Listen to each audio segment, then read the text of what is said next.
Hello everyone. Today we are going to talk in detail about AT&T Internet Air. Let's start with what AT&T Internet Air is.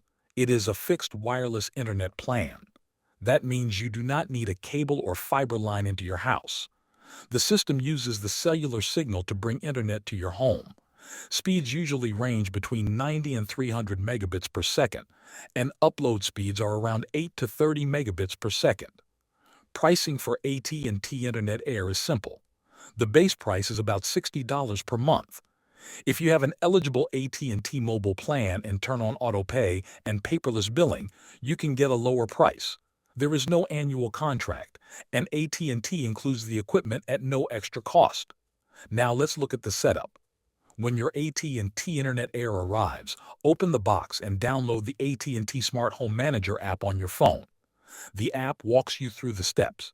You scan the QR code on the All-Fi hub, follow the guided prompts, and place the hub near a window for best signal. Within a few minutes you should be online.